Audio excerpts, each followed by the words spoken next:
Hi, my name is Kaylee. I'm a physical therapist and yoga teacher excited about getting you moving and feeling good in your body. Today is Intro to Yoga Poses Lesson 5. We'll be going over lizard lunge, pyramid pose, upward facing dog, wide-legged forward fold, and goddess pose. Let's get started. I do have some props out here, so if you don't have, you could use a shoebox, some pillows from the couch, a stack of books. We're going to start in high kneeling and bring the left foot forward. Now we'll bring the palms to the mat, entering what should be our lizard lunge.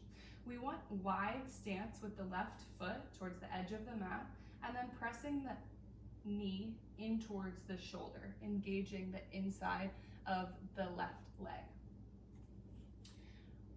Right foot has the toes pressing down firmly into the mat to engage the back of the leg.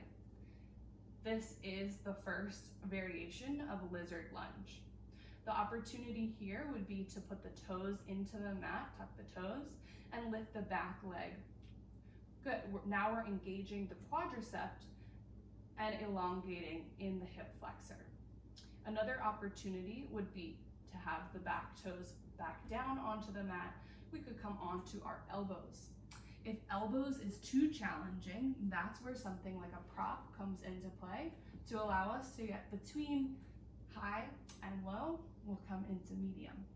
Good. Thinking about a long Tadasana spine here, from our tailbone through the crown of our head, a diagonal posture. The neck is neutral. Finally, we could come and tuck the toes once more, either with elbows on the ground or elbows on block. Again, elongation through the back of the neck, and tuck the left knee in towards the shoulder. Breathe here, and exhale, release.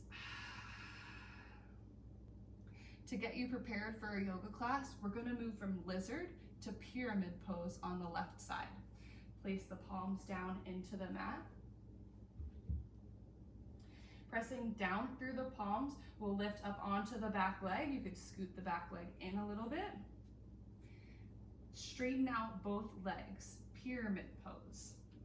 For pyramid pose, our left toes are facing the top of the mat, and we'll step the right foot in. They're about the width of the mat, and the right foot can point completely forward, or if it feels a little bit better, to bring the heel slightly in, go ahead and do so. Another opportunity for a prop here to lift the ground, right? So we can use any variation of setting of our prop to draw the ground up closer to the body. In pyramid pose, our back heel is on the mat. So that might mean we need to step the feet a little closer together to get the back heel on the mat. If it just doesn't feel possible to get the back heel on the mat, that's okay. You might want to put a blanket underneath the heel to bring the ground closer to you. Finally, we allow the head to drape, resting the back of the neck. Palms are either on the blocks or pressing into the mat. This is a stretch for the hamstring, but ask yourself, where do I feel the stretch?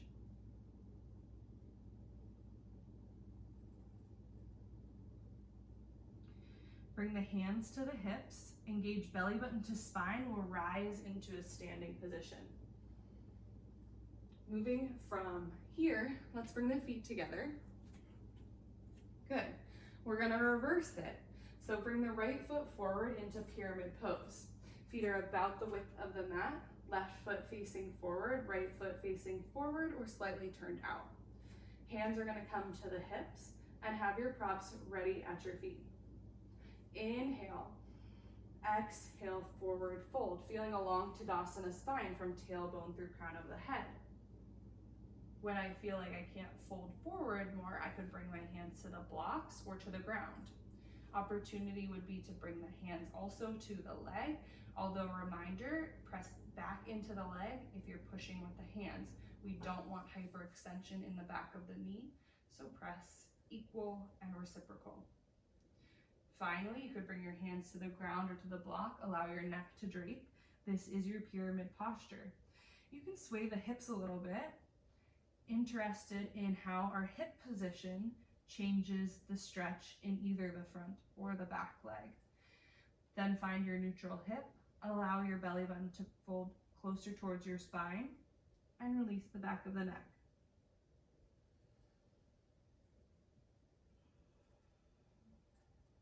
Let's move towards a lizard lunge. Left foot steps back into our low lunge position. My right foot is crawling forward and out to the side. My right hand comes into the inside of the foot. Palms are palms are underneath the shoulders. I'm pressing firmly into the mat. I can stay here or bring elbows to the ground. Again, being mindful of my knee position, pressing the knee into my shoulder. If this is too much, I might bring a block. If it feels still not like the position that you want to be in, another variation would be to bring the back leg down, thinking long Tadasana spine in a neutral neck.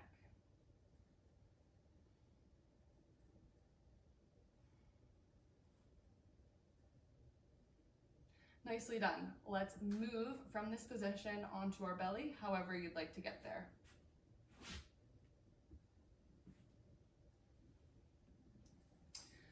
For upward facing dog, we're gonna review cobra pose and baby cobra briefly.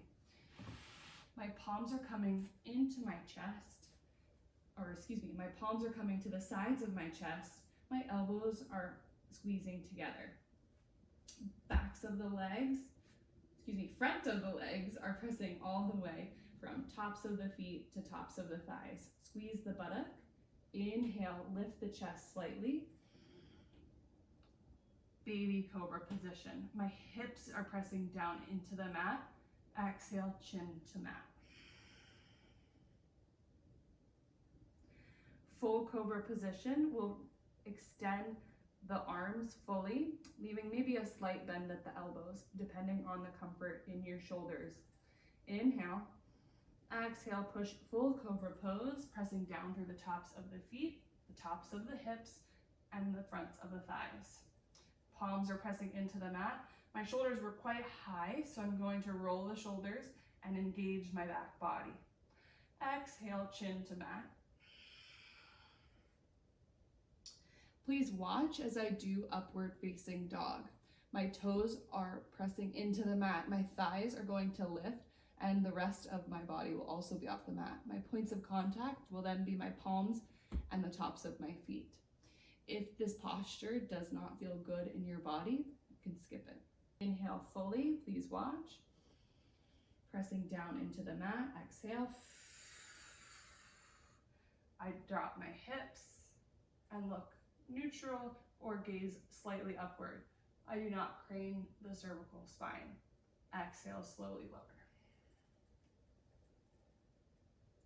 Let's move through this together. Palms pressing into the mat, tops of the toes pressing into the mat. The whole body will lift off the mat through a half plank. Let the arms straighten and the hips lower.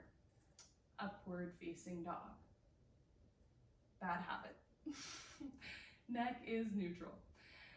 Go ahead and slowly lower. Excellent. So my bad habit is that I always look up to the sky, but I'm trying to stop because it's not necessary. Okay, our next posture is a goddess pose. Go ahead and stand up and face the long edge of the mat. Feet are as wide as you feel comfortable doing. You're going to turn the toes out towards the edges of the mat, engage the belly button towards the spine, and tuck the tailbone slightly. On your exhale breath, you're going to bend the knees.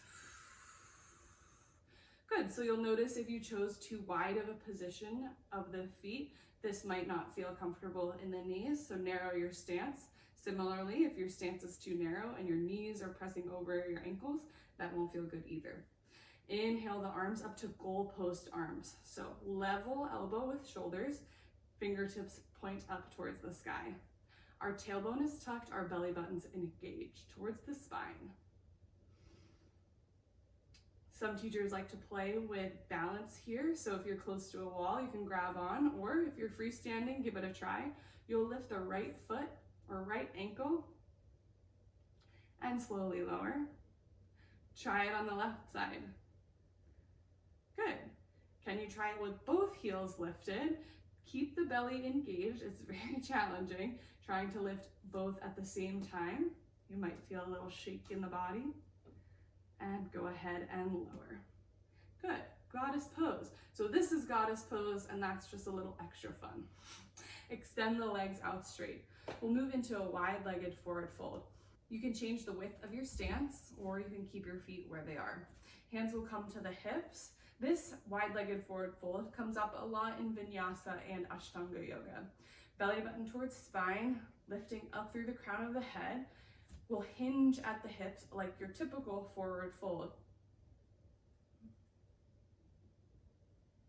I want you to think about lifting up through the kneecaps and bringing the belly button towards the thighs.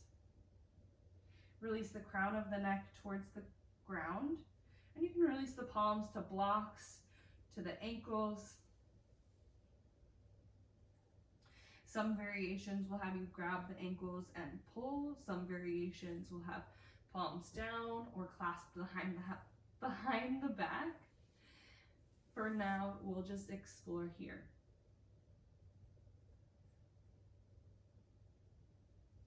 You can try shifting hips side to side, similarly to the way you did in your pyramid pose, exploring the sensations.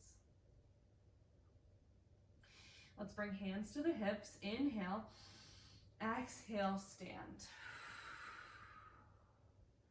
Let's move through this one more time. I'll face sideways.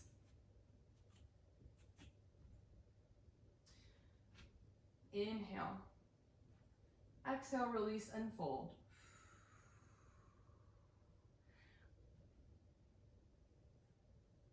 My weight tends to tip backwards into my heels, so I need to be conscious of the position of my hips over my feet. And so if you have a mirror or have a way to get some visual feedback, it would be interesting to see where does your weight typically land.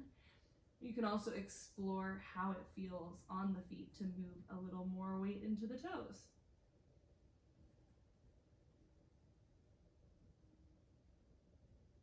Great exploration. Hands to the hips. Stand up nice and tall. Thank you for joining me for lesson 5, yoga postures.